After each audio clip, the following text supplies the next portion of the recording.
Hello friends, welcome again to 21 corners. आज मैं आपके लिए लेके आया हूँ हमारे पीपीडीटी का पार्ट 2 और जिसके अंदर हम डिस्कस करेंगे कुछ टिप्स और पिक्चर को।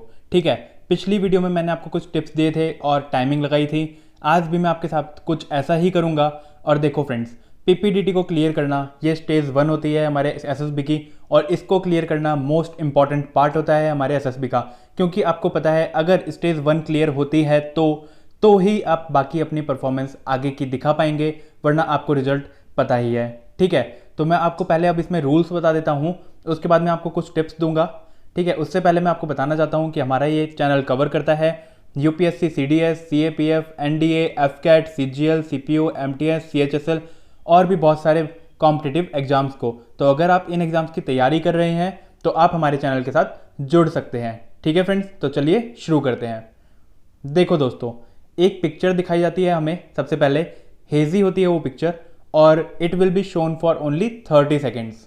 ठीक है, 30 सेकेंड्स में आपको क्या करना है ठीक है, उस 30 सेकेंड्स में आपको सबसे पहले उस हेजी पिक्चर में कैरेक्टर छांटने हैं कि सबसे पहले कितने कैरेक्टर आपको दिख रहे हैं, मतलब कितने मेल्स कितने फीमेल्स या क्या आपको दिख रहा है। ठीक है, तो आपने पहले कैरेक्टर रिकॉग्नाइज कर लिया है। उसके बाद देखिए सबसे पहला कैरेक्टर या फिर जो भी कैरेक्टर किसी मूवमेंट में है या जो भी आपको अट्रैक्ट कर रहा है, तो वो कैरेक्टर कौन सा है और उसके बेसिस पे आपको स्टोरी बनानी है। ठीक है, सेकंड चीज़ आप क्या रिकॉग्नाइज करेंगे, उन कैरेक्टर्स की प्लेस क्या क्या है, मतलब एक पिक्चर में उन कैरेक्टर का प्लेस कहाँ कहाँ है वो कैरेक्टर्स। ठीक है, थर्ड थिंग आप देखेंगे कि उसका बैकग्राउंड कैसा है, क्योंकि बैकग्राउंड पे ही गाइज पूरी पिक्चर डिपेंड करती है, एक बैकग्राउंड पे और एक हमारे कैरेक्टर के परफॉर्मेंस पे। ठीक है, मतलब उसकी मूवमेंट्स पे।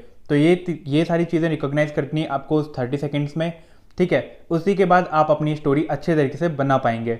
उसके बाद देखो गाइज, 4.5 मिनट्स आपको दिए जाते हैं, जिसके अंदर आपको टाइटल लिखना होता है, कैरेक्टर्स को दिखाना होता है कि कैरेक्टर्स कहाँ कहाँ पर हैं, और आपको पूरी स्टोरी लिखनी होती है। ठीक है, उसके बाद में फिर डिस्कशन होता है, जिसके अंदर आपको सबसे पहले अपनी स्टोरी को नरेट करना होता है, और फिर आपकी एक डिस्कशन होता है पूरे ग्रुप के साथ, और एक कॉमन स्टोरी पे आना होता है। ठीक है, वो कॉमन स्टोरी कभी कभी ही आ पाती है पूरे ग्रुप की, वरना वो तो पूरा ऐसे ही हो जाता है। ठीक है, तो अब मैं आपको कुछ टिप्स देना चाहता हूँ इसमें।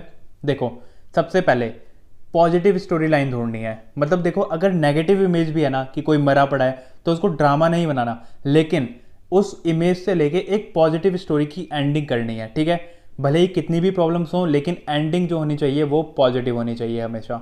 ठीक है, लेकिन दोस्तों इस पॉजिटिव के चक्कर में फेक मत करना स्टोरी को। ये स्टोरी शुड बी रियलिस्टिक। ठीक है, इट मस्ट बी रियलिस्टिक। अगर आप चाहते हैं सिलेक्शन, तो ये रियलिस्टिक होनी ही चाहिए, मतलब नॉर्मल लाइफ से रिलेटेड होनी चाहिए। ओके, उसके बाद में देखो, अगर आपको और भी अच्छी तरीके से पर्सपेक्टिव मतलब परसीव करना है, तो आप क्या करें उस स्टोरी में, आप अपने सब आपको सोचें, इमेजिन योर सेल्फ। ठीक है, और सोचें कि ऐसा आपके साथ किस सिचुएशन में हुआ होगा, या फिर आपने ऐसा किस सिचुएशन में करा, या आप अपने ऊपर कैसी स्टोरी बना सकते हैं। ठीक है, तो ये आप कर सकते हैं, अपने ऊपर ही पूरी स्टोरी फ्रेम कर लो। ठीक है, कोई ना कोई इवेंट ऐसा हुआ होगा अपने ऊपर या आपके दोस्त के ऊपर, या आपने कहीं भी कुछ ऐसा देखा होगा, तो आप उसके ऊपर स्टोरी बना सकते हैं इजीली। ठीक है, उसके बाद में देखो दोस्तों, कैरेक्टर का जो नेम, एज एंड मूड करना है, वो बहुत वाइजली रिकॉग्नाइज करना है। देखो दोस्त, क्या होता है, जैसे मान लो एक डेड बॉडी पड़ी है, तो उसके पास जो भी बंदा खड़ा होगा तो वो उसका मूड नेगेटिव ही होगा ऑब्वियसली। ठीक है, तो उसको पॉजिटिव नहीं दिखा देना, नेगेटिव दिखाओ सीधा। लेकिन स्टोरी के एंड में जब कंप्लीट कर रहे हो स्टोरी को, तब आप उसको बोल दो कि इसका मूड पॉजिटिव हो गया, मतलब पूरी हैप्पी एंडिंग हो गई। ओके, और नेम क्या क्या हो सकते हैं, नेम देखो गाइस, मॉडर्न नेम रखने हैं, पुराने नाम नहीं रखने। मॉडर्न नेम, जिस तरीके से हम जी रहे हैं, जो हमारी लाइफ स्टाइल है, जो हमारे दोस्तों के नेम है, उस नेम्स पे नेम रखने हैं, लेकिन पुराने नेम्स नहीं रखने। ओके, एज बहुत सोच समझ के, जितने एज का दिख रहा है उतने एज का बता दो उस बंदे को, आप जो भी आप परसीव कर पा रहे हो। ठीक है, और उसी एज के हिसाब से उस स्टोरी को सॉल्व होना चाहिए, उसमें जो भी प्रॉब्लम होगी, या फिर नॉर्मल स्टोरी। ठीक है, उसके बाद में स्टोरी को 3 पार्ट में डिवाइड करना है।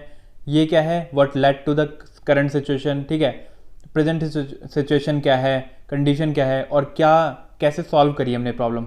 ठीक है, ओवरकम कैसे करा है हमने प्रॉब्लम को। ये तीनों चीज़ें आपको दिखानी है उस पिक्चर में। उसके बाद में देखो गाइज, जो स्टोरी है आपकी, वो पिक्चर से ही रिलेटेड होनी चाहिए। मतलब देखो, बहुत बंदे ऐसा करते हैं कि घर से ही या फिर पहले से ही एक स्टोरी सोच के जाते हैं कि हम ऐसी स्टोरी बनाएंगे और पिक्चर जैसी आती है वो वैसी स्टोरी बनानी शुरू कर देते हैं, ठीक है। तो वो स्टोरी पिक्चर से रिलेट कर नहीं पाती और वो लोग आउट हो जाते हैं, ठीक है।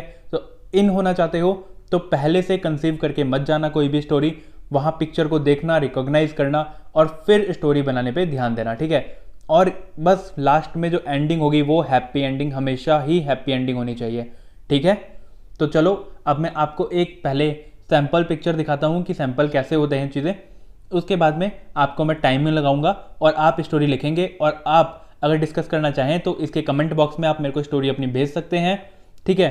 उसके बाद में मैं आपको, अगर आपको कुछ हेल्प चाहिए होगी तो मैं आपको कमेंट बॉक्स में रिप्लाई डेफिनेटली कर दूंगा। देखो सैम्पल पिक्चर, इसमें देखो ये पिक्चर है गाइस, ठीक है, ये पिक्चर है। इस पिक्चर में देखो हमें क्या दिख रहा है, यहाँ पे एक कैरेक्टर बैठा है, ठीक है।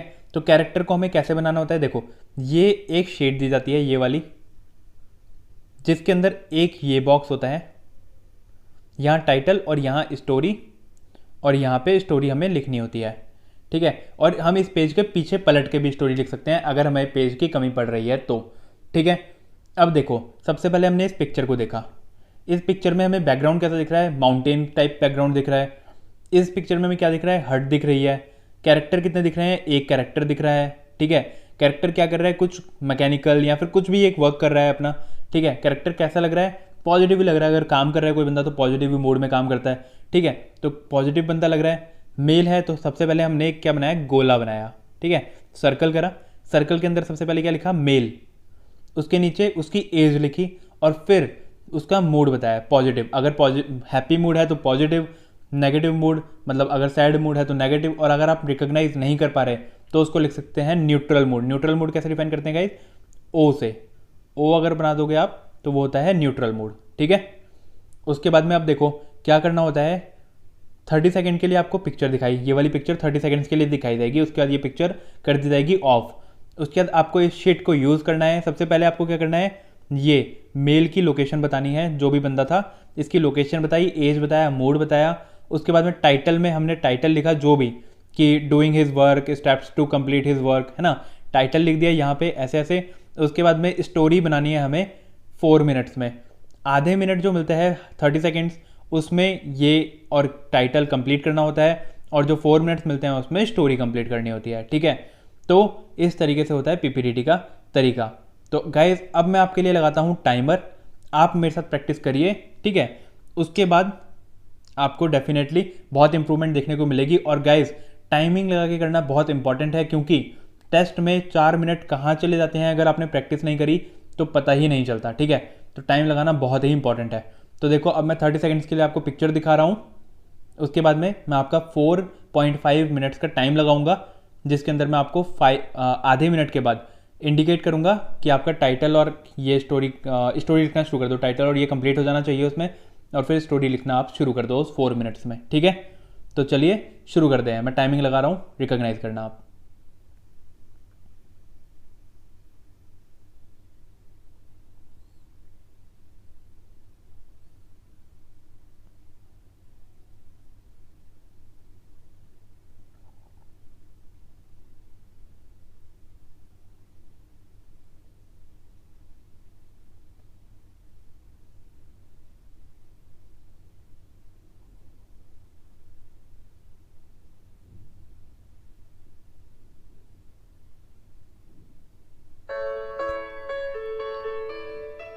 गाइस स्टोरी लिखना शुरू करिए आप।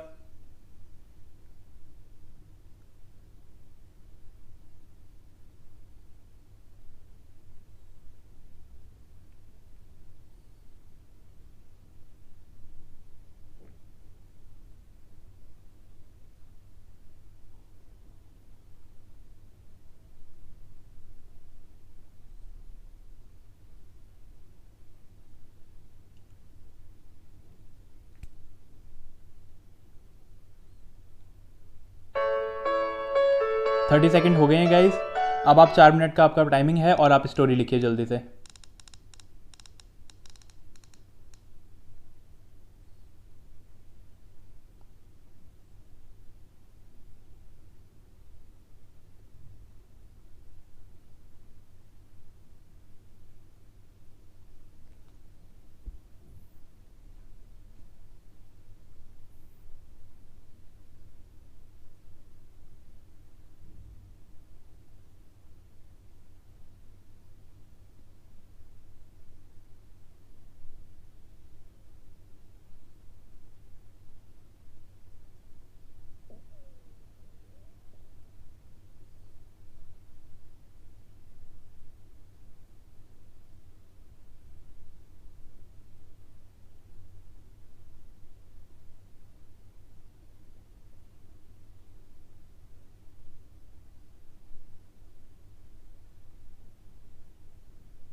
Time's up, guys.